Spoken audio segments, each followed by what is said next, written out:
ॐ नमः प्रणवार्थाय शुद्धज्ञानैकमूर्तये निर्मलाय प्रशान्ताय दक्षिणामूर्तये नमः। चिद्घनायमशेषाय बटमूलनिवासिने सच्चिदानन्दरूपाय दक्षिणामूर्तये नमः। ईश्वरो गुरुरात्मेति मूर्तिभेदविभागिने व्योमवद्व्याप्तदेहाय दक्षिणामूर्तये नमः। विघ्नेश्वराय वरदाय सुरप्रियाय लंबोदराय सकलाय जगद्धिताय नागाननाय श्रुतियज्ञविभूषिताय गौरीसुताय गणनाथ नमो नमस्ते। विघ्नार्तिनाशनपराय गणेश्वराय सर्वेश्वराय सुखदाय सुरप्रियाय विद्याददाय विकटाय च वामनाय भक्तप्रसन्नवरदाय नमो नमस्ते। ओम नमः श्री गुरुवे शिवाय। ओम नमः श्री परदेवताय। So friends, Vande Mataram. पिछले एपिसोड में हम लोग गीता जी के महात्म्य की चर्चा कर रहे थे, तो उसी कड़ी को हम इस एपिसोड में आगे बढ़ा रहे हैं। और आगे चलें इसके पूर्व आप सबसे निवेदन है कि जिन्होंने भी अभी तक इस चैनल को सब्सक्राइब नहीं किया है वो सब्सक्राइब कर लें, वीडियो को लाइक कर लें, शेयर कर लें। आज की क्या समस्या है कि आज मानव में और प्रकृति में साहचर्य का भाव समाप्त हो गया है। आज मानव भोक्ता बन गया है और प्रकृति जो है वो भोग्य बन गई है। और भोक्ता भोग्य के बीच में एक कंपटीशन चल रहा है, जहां भोक्ता जो है सदा अतृप्त है। उसको भोग की इतनी तीव्र लालसा हो गई है कि उसको बस ये कि कितना भोग कर लें, कितना भोग कर लें, कितना भोग कर लें, और इस भोग के उपरांत अपनी आने वाली पीढ़ियों के लिए भी कितना भोग एकत्र करके रख दे, ताकि अगर वो कोई श्रम करने में असमर्थ है तो भी उनको भोग के लिए प्रचुर सामग्री उपस्थित है।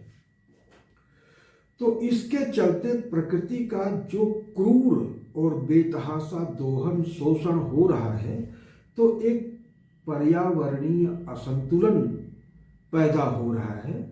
और इसके चलते जगह जगह भीषण उत्पात भी हो रहा है। कहीं ज्वालामुखी है तो कहीं सुनामी है, तो कहीं तूफान है, तो कहीं भूकंप है, तो कहीं महामारी है, कहीं सूखा है, तो कहीं अतिवृष्टि है। ये तमाम सारी चीज़ें हमें देखने में आ रहा है। कहीं भूस्खलन है, पहाड़ स्खलित हो जा रहे हैं और बहुत बड़ी बड़ी दुर्घटनाएं हो जा रही हैं। तो ये तमाम सारी चीज़ें इसलिए होती हैं कि जब प्रकृति का बेतहाशा क्रूर शोषण किया जाता है तो प्रकृति रुष्ट होती है, क्योंकि प्रकृति भी उसी परमात्मा का अंश है ना। ये जो परमात्मा है ना, जो अव्यक्त सत्ता है, और उनकी जो अव्यक्त नामिनी शक्ति है वो व्यक्त होती है, तो वो पंच तत्वों के रूप में ही व्यक्त होती है। पृथ्वी, जल, अग्नि, वायु और आकाश। और इन्हीं पांचों तत्वों का समुच्चय समस्त स्थूल जगत जितना हमारे आंखों के सामने दृष्टिगोचर है वो बनता है। तो सारी की सारी प्रकृति कहीं और से नहीं आई है। ये पांचों पदार्थ जो क्षितिजल पावक गगन समीर है, इसमें से कोई एक भी पदार्थ कोई लेबोरेटरी में आज तक नहीं बना सका है, ना आगे बना सकेगा। बाकी के चाहे इसके जितने भी प्रोडक्ट आप बना दें, लेकिन रॉ मटेरियल के तौर पर इन पांच तत्वों की आवश्यकता आपको पड़ेगी। जब तक इन पांच तत्वों की उपलब्धि नहीं रहेगी तब तक वैज्ञानिक भी अपने लेबोरेटरी में कुछ भी नहीं बना पाएंगे। इस बात को बहुत स्पष्ट रूप से समझ लेने की जरूरत है। और ये 5 तत्व हमारी सनातन परंपरा में ये उसी परमात्मा सत्ता से आते हैं। पंचवक्त्रम त्रिनेत्रम, तो जो ये 5 वक्त्र हैं शिव के, ये पंचधा मूर्ति अष्टधा मूर्ति जो है वो, उसमें अष्टधा मूर्ति में 5 ये होता है, और उसके बाद 3 और जो मन बुद्धि अहंकार कह लीजिए, या उसको जो है वो आत्मा परमात्मा और वो कह लीजिए, तो ये सब जो है कंसिडरेशंस है। लेकिन ये 5 तत्व ही जो है वो पंचधा मूर्ति, यही शिव के पंचवक्त्र हैं, या पंचवक्त्र इनके कारक हैं, और उनके कार्य रूप में जो है ये 5 तत्व प्रकट हुए हैं। तो और जितने भी मत हैं उसमें इन तत्वों के प्रकटन का कोई आधार नहीं दिया गया है। और निमित्त कारण और उपादान कारण, तो वहां पे ईश्वर निमित्त कारण तक है, लेकिन उपादान कारण नहीं है। उपादान कारण उसको उपलब्ध होता है, तो इसी वजह से उनके यहाँ जो गॉड का कंसेप्ट है या जो सुप्रीम पावर है वो लिमिटेड हो जाता है, क्योंकि उपादान के बनाने की सामर्थ्य उसमें नहीं है। या तो उपादान कहीं से आया, वो खुद को उपादान में नहीं ट्रांसफर कर सकता है, तो ये उनकी सीमा है। और हमारे यहाँ ये मान्यता है कि संकल्प बल से वही अपने आप को इस रूप में मनस्त्वम व्योमस्त्वम मरुदसी मरुत्सारथिरसी त्वमापस्त्वम भूमि त्वयि परिणतायाम नहीं परम त्वमेव स्वात्मानं परिणमयितुम विश्व वपुषा चिदानंदाकारा शिव युवती भावे निविरसे। तो ये जो पंच तत्व है, अपने संकल्प बल से वही परमेश्वर अपनी अचिंत्य शक्ति के बल से अपने आप को इसमें परिणत करते हैं। तो ये भी चेतन तत्व है, भले उसमें चैतन्य अभिव्यक्त रूप में नहीं उपलब्ध होता है, लेकिन चैतन्य तो है, क्योंकि चैतन्य का ही कॉन्क्रेटाइजेशन है। चैतन्य के अतिरिक्त और कुछ है ही नहीं है। जब किसी भी तत्व के मोस्ट प्रिस्टीन फॉर्म को हम देखेंगे तो वहां पे चैतन्य के अलावा और कुछ मिल ही नहीं सकता। तो हमारे यहाँ ये मान्यता है, इसलिए हमारे यहाँ पर्वतों को भी पूजा गया, पहाड़ों को भी पूजा गया, नदियों को भी पूजा गया, धरती को माता माना गया, पवन को देवता माना गया, सूर्य को पूजा गया, चंद्र को पूजा गया, इंद्र को पूजा गया। हमने किसकी पूजा नहीं की? हमने गौ माता की पूजा की, हमने श्वान को भी भैरव का वाहन माना, हमने कच्छप को अवतार माना, हमने शूकर को वाराह अवतार मान के उनकी भी पूजा किया। तो हम तो अपने सृष्टि के कण-कण में उसी परमेश्वर को देखते हैं। तो जो सृष्टि के कण-कण में अपने उस परमात्मा को देखेगा तो भला उसका दुरुपयोग कैसे करेगा? क्रूर दोहन की तो बात ही बहुत दूर है। फिर वहां पे प्राकृतिक पर्यावरणीय असंतुलन पैदा होने का प्रश्न ही नहीं होगा। तो बात ये चल रही थी कि इस तथ्य को गीता जी ने कैसे उजागर किया है। तो एक है तो कई इस तरह के प्रसंग आते हैं, लेकिन हम एक छोटा सा उदाहरण लेते हैं जहां पर कि गीता जी में कहा गया है, संपूर्ण जीवन चक्र को जो है बड़े संक्षेप में 1-2 श्लोकों में समेट दिया गया है।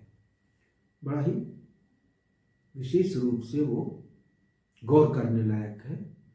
क्या कहते हैं कि अन्नात् भवन्ति भूतानि पर्जन्यादन्न संभवः, यज्ञात् भवन्ति पर्जन्यः यज्ञः कर्म समुद्भवः, कर्म ब्रह्मोद्भवं विद्धिं ब्रह्माक्षर समुद्भवं, तस्मात् सर्वगतं ब्रह्म नित्यं यज्ञे प्रतिष्ठितं। तो अन्नात् भवन्ति भूतानि, ये सारे के सारे जीवधारी चाहे किसी भी योनि में क्यों न हो, वो अन्न से उत्पन्न होते हैं, अन्न से वृद्धि को प्राप्त होते हैं। अन्नात् भवन्ति भूतानि, तो अन्न का और प्राणियों का एक रिलेशन यहाँ बन गया, क्योंकि अन्नमय कोश कहा गया है। अन्नमय कोश जो सप्त धातुओं से बना है, उसके मूल में, अन्नमय कोश के मूल में अन्न होता है। अन्न का मतलब अन्न, फल, शाक, जो भी पार्थिव पदार्थ हैं अन्न से यहाँ पर उनका जो सार अंश है वो अन्न होता है। तो अन्नात् भवन्ति भूतानि। अब देखिए अन्न से और समस्त भूत प्राणियों से एक कितना मजबूत संबंध जुड़ गया। अब अन्न किस चीज से पैदा होता है? पर्जन्यात् अन्न संभव है। पर्जन्य माने होता है बादल। बादल से वृष्टि होती है और उस वृष्टि के फलस्वरूप धरती में अन्न, शाक और वनस्पतियां उपजती हैं। तो अन्न का संबंध जो है बादल से, बादल का संबंध वृष्टि से और वृष्टि का संबंध अन्न से हो गया। पर्जन्यात् अन्न संभव। तो पर्जन्य से जो है वो अन्न समुद्भूत है। अब पर्जन्य कैसे होता है? ये बादल जो कि समय पर वृष्टि थे, जिसको जिस समय आवश्यकता है, जिस फसल की का जो क्षेत्रफल है उस क्षेत्रफल में जब उसकी आवश्यकता हो तब वृष्टि थे, जिसको सुवृष्टि कहते हैं। तो ये सुवृष्टि कैसे होगी? ये मतलब कि गाइडेड प्रोसीजर है कि एक गाइडेड तरीके से जब बादल बनेंगे तो वो जो है वो उस गाइडेंस के अनुरूप सुवृष्टि करेंगे। माने जब जितनी वर्षा की आवश्यकता होगी, मांगे बारिश देहि जल रामचंद्र के राज। तो वो समय था कि आवश्यकता अनुसार मांगा जाता था और बारिश जो है वो जल देते थे, तो सुवृष्टि होती। तो वो क्यों होती थी? क्योंकि यज्ञात भवन्ति पर्जन्य। ये जो पर्जन्य था वो यज्ञ के आहुतियों के फलस्वरूप जो धूम्र उठता है उस धूम्र से निर्मित था।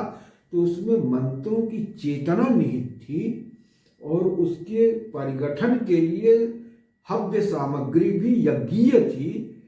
तो इसलिए वो इतना चैतन्य होता था उस बादल के अंदर और कल्याण की कामना से प्रेरित होता था कि जब जिस क्षेत्रफल में जितनी बारिश की आवश्यकता होती थी उतना बारिश प्रदान करता था।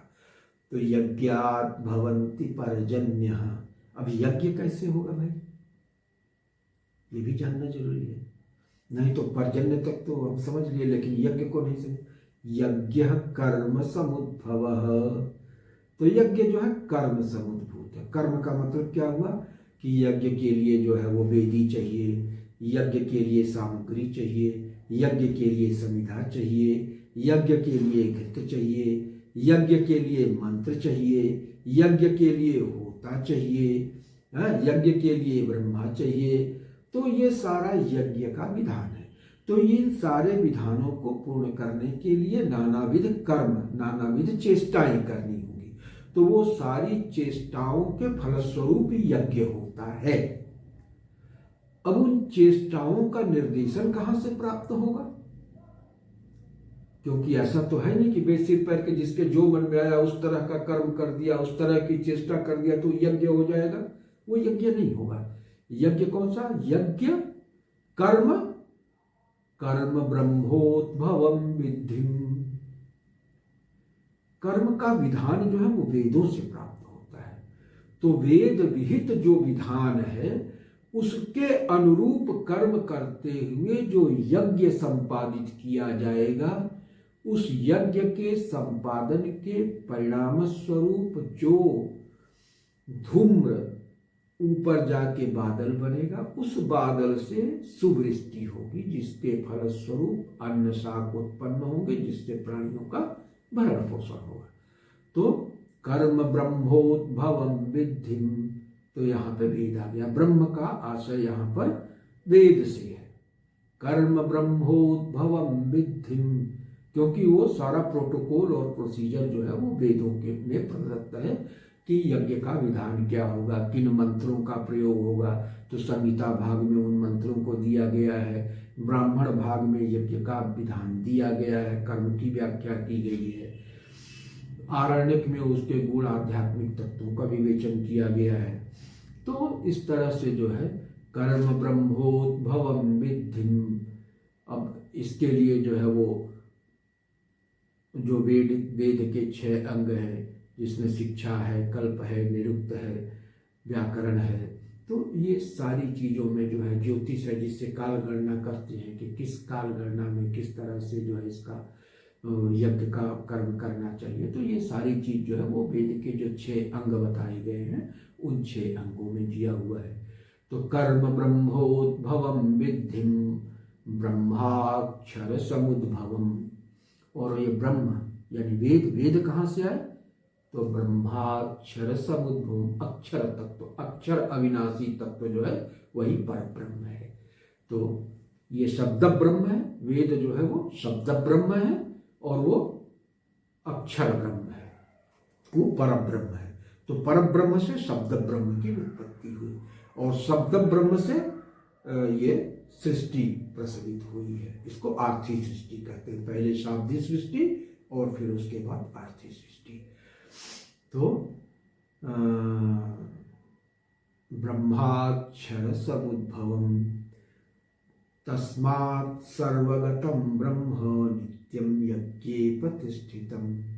तो इस तरह से ब्रह्म ही जो है वो पहले वेद में आया, वेद से जो है वो वैदिक कर्म में आया, वैदिक कर्म विधान से फिर वो यज्ञ में आया, यज्ञ से होके फिर वो जो है यज्ञ की धूम्र के माध्यम से बादल बना और बादल के बाद वही वृष्टि के फलस्वरूप भूमि में गिर करके अन्न के रूप में आया और फिर उसी अन्न से समस्त प्राणियों का अन्नमय कोश बना।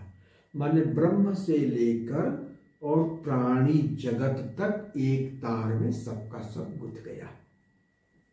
ये पूरा का पूरा साइक्लिकल ऑर्डर पूरी क्लैरिटी में यहाँ स्टैब्लिश हो गया।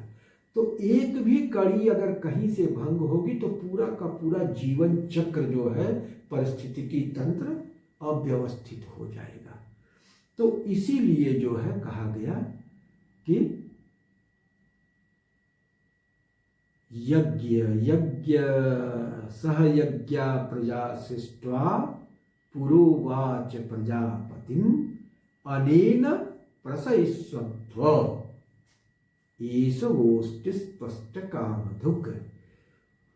भगवान प्रजापति ने जो है वो यज्ञ के विधान के साथ प्रजा को उत्पन्न किया और यज्ञ विधान और प्रजा दोनों को युगपत उत्पन्न करने के पश्चात प्रजा को आदेशित किया कि इस यज्ञ विधान के यज्ञ कर्म के माध्यम से तुम उत्कर्ष को, अभ्युदय को, निश्रेयस को प्राप्त हो।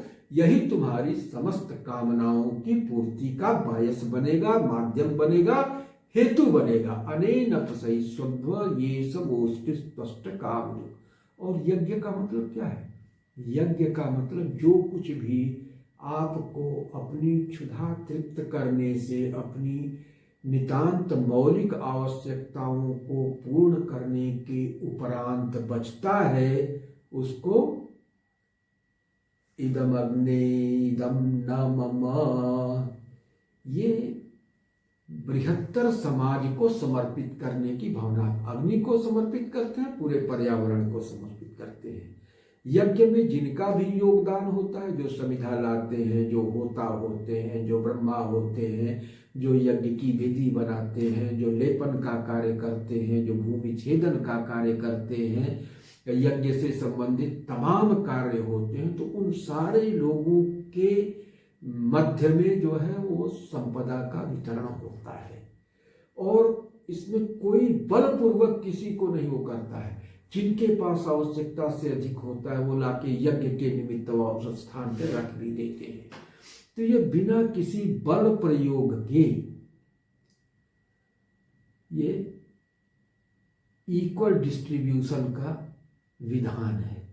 अपनी आवश्यकता से अधिक रखना चौरी है। हमारे शास्त्रों में ये भी बताया गया है। यो भूंगते तेन एव सह, बिना यज्ञ किए जो भूख करता तेन एव सह, उसको चोर कहा गया है। क्यों? कि ईशावास्योपनिषद में कहा ना कि ईशावास्यमिदं सर्वम यदकिंच जगत्याम जगत। इस संसार में जो कुछ भी है वो ईशावास्य है, वो उसी ईश्वर का है, उसका मालिक ईश्वर है। तो जब ईश्वर मालिक है तो आप अपनी आवश्यकता के अनुसार उसको ग्रहण कर लीजिए, जितना आपको वास्तव में आवश्यक है। उससे अधिक लेने का आपको अधिकार नहीं है, क्योंकि मालिक वो है। तेन त्यक्तेन भुंजीता, उसके समर्पण के लिए ये सारा कुछ बना है। उसको समर्पित करने के उपरांत अपनी आवश्यकता के अनुसार उसमें से ग्रहण कर उपभोग करो। तेन त्यक्तेन भुंजीता मां गृथः सिद्धन। तो यो भुंक्ते तेन एव स। तो हमारे यहाँ कैसा अपरिग्रह का एंटी होल्डिंग रूल्स बनाए गए कि ये मॉरलिटी उसी में इम्बेडेड है। हमारे यहाँ ऐसा नहीं कि मॉरलिटी कहीं अलग से एक मॉरल कोड बनाने की आवश्यकता है। हमारे यहाँ मॉरल कोड अलग से बनाने की आवश्यकता नहीं है, क्योंकि हम उसी परमात्म तत्व के अंश हैं जिससे ये सृष्टि का कण कण निकला हुआ है। तो हमारा सृष्टि के कण कण के साथ एक तादाद में है। तो जैसे अपने शरीर के एक रोम को भी उखाड़ने में हमको कष्ट होता है, तो जब इस पूरे ब्रह्मांड को हम अपना शरीर मानेंगे तो इसके किसी भी अणु परमाणु को दुखी करने में हमारी आत्मा रोएगी, उसको तकलीफ पहुंचेगी। तो इसलिए यह एक ऐसा विधान है, सनातन विधान, जिसमें कोई चीज को बाहर से थोपने की जरूरत ही नहीं। इसमें सब कुछ इम्बेडेड है, इसके ओरिजिनल स्ट्रक्चर में ही सब कुछ इम्बेडेड है, इनबिल्ट है, स्टडेड है फ्रॉम विद इन। तो इसलिए जो है अब यज्ञ की परिचर्चा चल रही है, तो इस क्रम में एक छोटी सी बात और कह के अपनी वाणी को विराम दूंगा, क्योंकि हो सकता है कि वीडियो लंबा हो रहा हो और आप लोग ऊब रहे हो कि यज्ञ करना आवश्यक है। तो यज्ञ के लिए कुछ घटक तत्व हैं जिनकी आवश्यकता होती है, और उनके अभाव में यज्ञ का संभव नहीं है। तो उन यज्ञ के घटक तत्वों का परिरक्षण संवर्धन भी आवश्यक है। उनके संरक्षण संवर्धन के अभाव में यज्ञ कर्म का संपादन नहीं हो सकता है। वो कौन कौन से तत्व हैं, तो उनके बारे में भी बताया गया कि गोभिर्विप्रैश्च वेदैश्च सतीभिः सत्यवादिभिः अलुब्धैर्दानशीलैश्च सप्तैते धार्यते महीं। गौ, विप्र, वेद, सती स्त्रियां और सत्यवादी लोग, अलुब्धैर जिनको लोभ न हो, अलोभी लोग, अलुब्धैर दानशीलैश्च और जो दान निरत हो। ऐसे 7 लोगों के आधार पर ही ये धरती टिकी हुई है। और ये धरती टिकी हुई है, पृथ्वी टिकी हुई है, तो समस्त पार्थिव प्रपंच जो है वो टिका हुआ है। जब पृथ्वी नहीं रहेगी तो समस्त पार्थिव प्रपंच अपने आप नष्ट हो जाएगा। तो पृथ्वी का रक्षण करने वाले ये जो 7 तत्व हैं, इनकी रक्षा के प्रति भी हमको सचेष्ट होना होगा। इन्हीं शब्दों के साथ ओम पूर्णमदः पूर्णमिदं पूर्णात् पूर्णमुदच्यते पूर्णस्य पूर्णमादाय पूर्णमेवावशिष्यते। ओम शांति शांति शांति।